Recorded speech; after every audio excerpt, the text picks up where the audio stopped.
So while we're doing this editing, and editing can be long depending Mhm. upon where you are, but by the time you're getting into really marketing and publishing, you should be beyond developmental edit. You should be wrapping it down. You should be in the final revisions and hopefully just going straight into copy editing. So, you need to be just making sure it's nice and polished in terms of syntax, grammar, spelling, punctuation, flow, voice, and all those things. As a publisher, what is it they can do while they're dealing with those last frustrating revisions that we've asked them to do? So I'll start with the publishing side and then I'll go into the marketing. So again, the Exactly. publishing side is going to heavily depend on which route to marketing you're taking.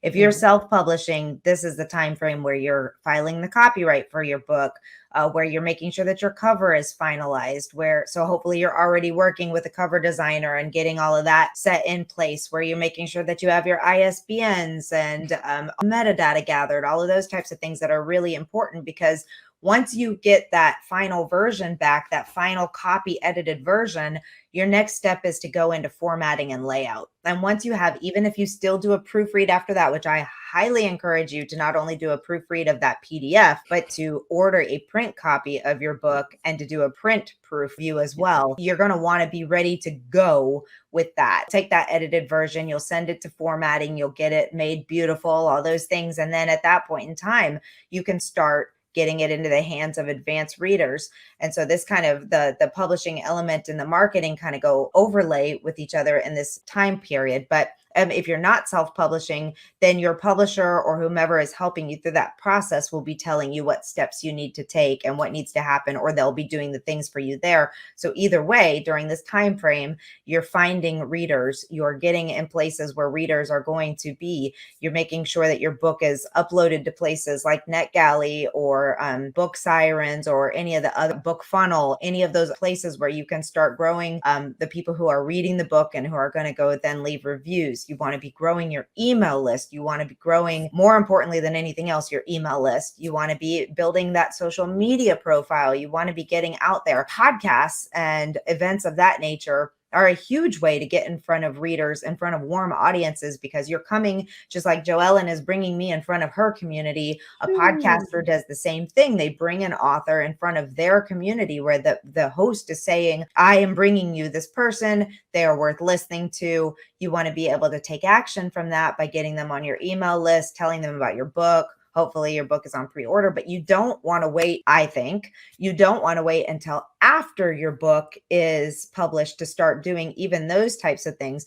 I heard from one nonfiction author who went on 147 podcasts before her book was even launched. Now that's a level of time and dedication that most of us do not have, myself included, but it made a big darn difference in her sales. And it was important Yeah. that she was booking those months in advance of her launch for a couple of A reasons. year. The production schedule of podcasts, webinars, events, they don't line up with your life. They line up with the schedule of the producer. And sometimes those are booked out for months. Sometimes publishing podcast episodes now to date. Last week, I published one that I recorded last summer. So sometimes it's a long time before the podcast actually comes out. So you want to make sure that you're getting in front of those places in advance. You can go to industry events. To the American Booksellers Association has small regional components. I'm part of SIBA, which is the Southern Independent Booksellers Association, I believe. But each year they host a conference, and often the authors who are there with the tables, who are participating in panels, either have books that are about to be published.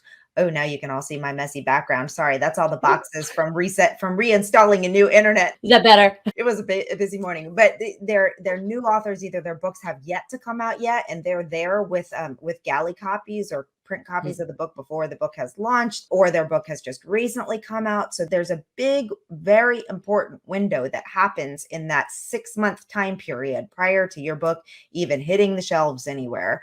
That's really critical, because honestly, the number one seller of all books, period, besides a lot of money put into a lot of ads, which we don't always have, is word of mouth marketing. So one of the things I say a lot is, what are you doing to create buzz? How are you getting people to talk about your book? The number one way to get people to talk about your book is, one, to get out plenty of copies to advanced readers so that people are reading it and talking about it, but also getting on places, on platforms where you get to talk to audiences of people who are looking for information from you, to be entertained, to learn more, to get to know you, and hopefully then get on your email list or even go buy your book. Exactly. It's so important. It is every step is a huge step, but so you need to be prepared to do them as they come one by one. So again, the marketing and the publishing and what you can do in conjunction with editing is a long process, but give yourself that space. Editing is not necessarily fast either. So, depending Right. upon where you start. So it is ideal when you first shut that book and you need to take a pause before you even start self-editing to start thinking, okay, and have a list and a strategy and the checklist that you're providing and sharing with us. We put it there. I will also let's see if I can put it on up on the screen so everyone can see that. But again, we want to take a look at that.